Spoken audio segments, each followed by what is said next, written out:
Should you build G Purgus or should you build T Crozet? So let me tell you a little secret here.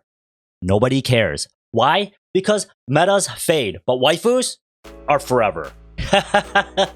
What's up guys, StirPhry here, and today I will give you my top 5 picks for off-meta waifus to invest in. Let's go! Now my number 5 pick is going to be Sigrid. I think she is a very great waifu and she is very versatile. She is great in PvP. Her S2 hits twice, which allows you to one-shot a freaking T-Surin.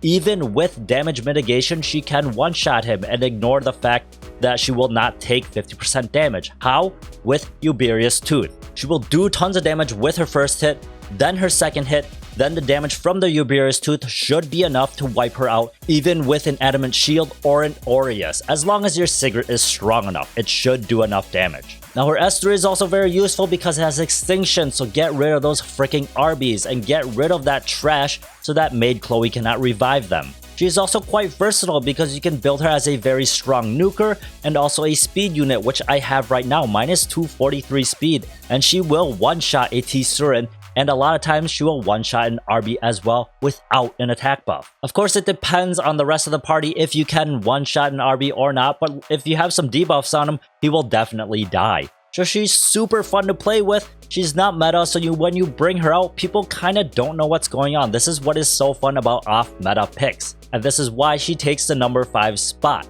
Aside from the fact that she is super waifu with that librarian vibe, dude, you cannot deny the Sigrid. Coming in at number 4 is Sermia. If you guys have watched me play, I use Sermia so much because she is so fun to use. I also have her on a speed build because why the crap not? She has a self-attack buff which allows you to one-shot nearly freaking anything. Her S3 ignores 50% defense, and if you soul burn it, it does an insane amount of damage. The S2 will refresh the S3 for even more damage, giving herself freaking greater attack buff, and the S1 does some respectable damage. With that EE, you will do even crazier damage with that 25% chance to proc another S1. And if you have the other EE, which could reset your S3, and the other EE, which gives you a thick freaking shield, she is very versatile, very freaking fun to play. You can build her slow as an insane nuker, or you can build her super fast like I do, and still nuke the crap out of people. You can one-shot an ML10 or any DPS at all. They will die 100% as long as you crit, which mine doesn't crit a lot. She also only got 84% crit chance. But ignore that, you will build yours better than mine and you will not regret it. But she's not only useful in PvP, she is also useful in PvE. You can use her for Golem, even though no one does Golem.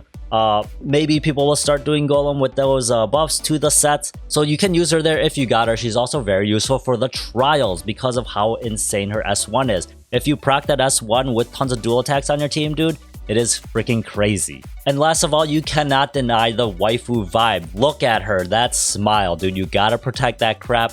And, you know, the view down there is pretty nice as well. But most of all, she has that Lina Inverse vibe. If you guys know me, I love Slayers and I love Lina Inverse. And she is totally the reincarnate of Lina Inverse.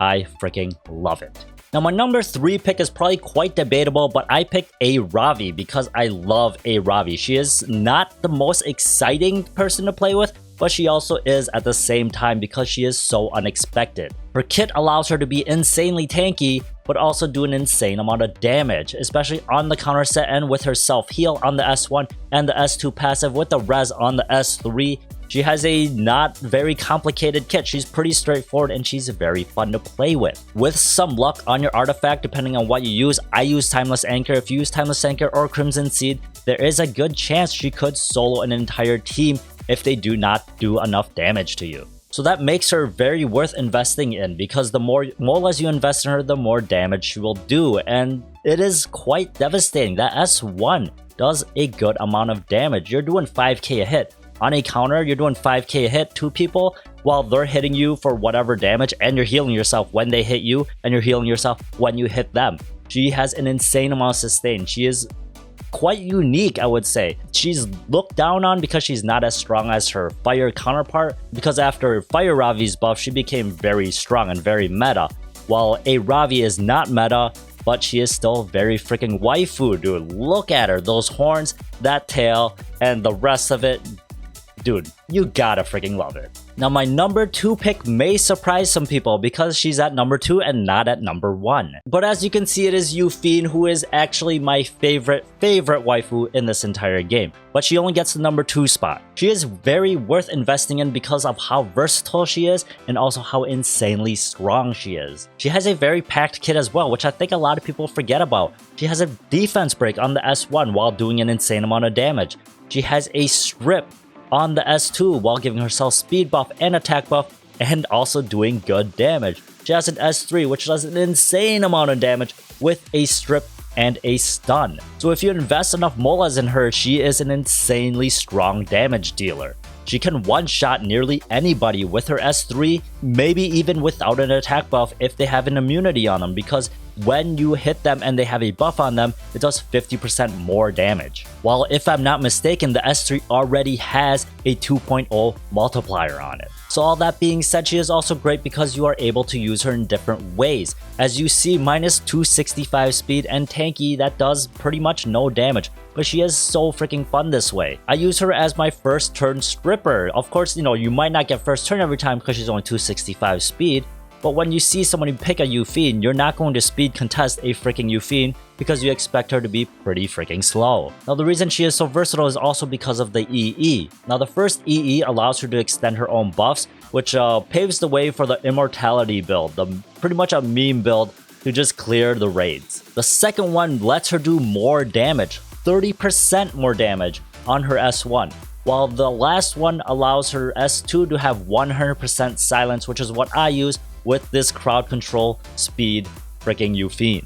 Now I used to use her as a nuker Yufine at only 200 speed and she would one-shot freaking everything and she was so fun to play, but she was very hard to use in RTA. That is why I have this build which allows me to use her a lot more. Force the waifu picks because that is more important. Sadly, she's not really that useful in PvE unless you do the meme immortality build, but who cares because she's a dragon waifu, dude.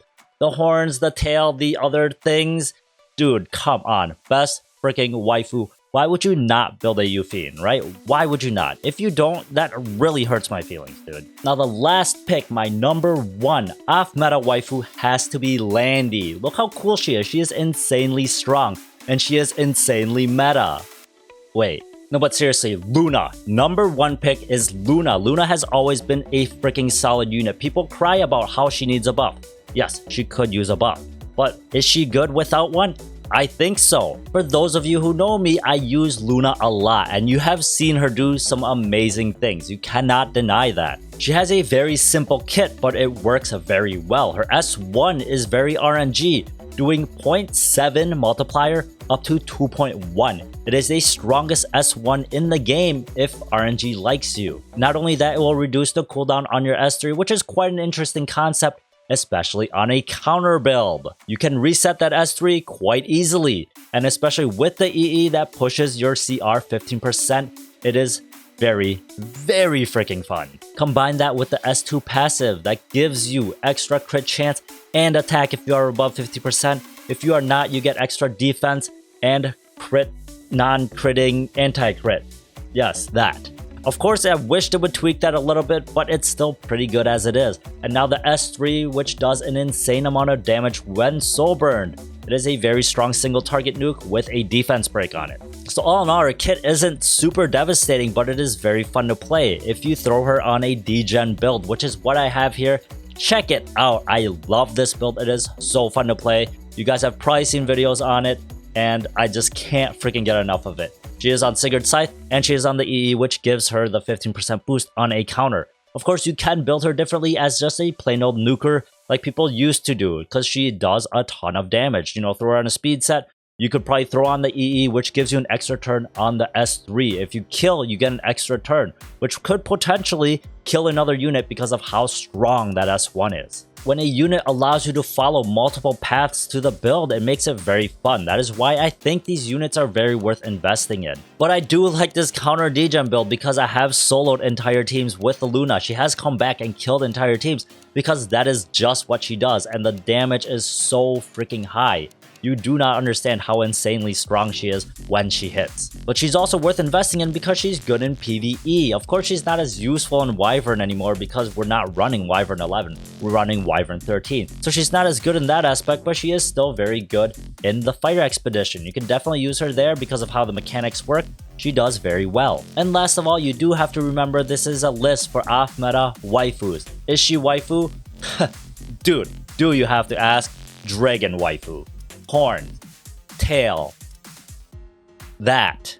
All that combined, she still has a slight ara vibe, which you cannot deny. You gotta dig it, dude. So with all that being said, you might still be asking yourself, why would I want to build these units? They're not meta units. I'm not going to win if I build these units.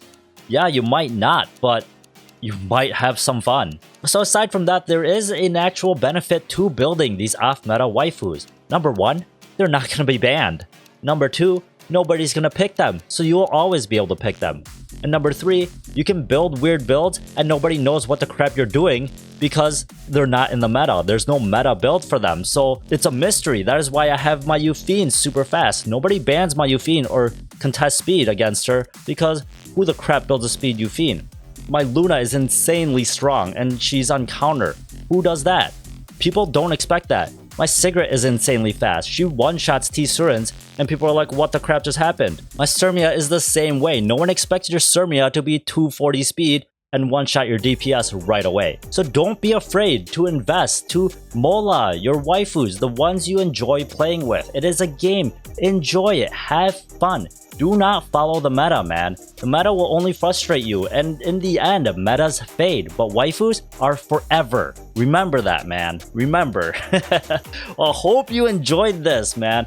Thank you for hanging out with us, and I'll see you guys next time. Bye. Alright, say Mao to the nice people, Beetle. Mao, you want food? Mao. Alright, get out of here.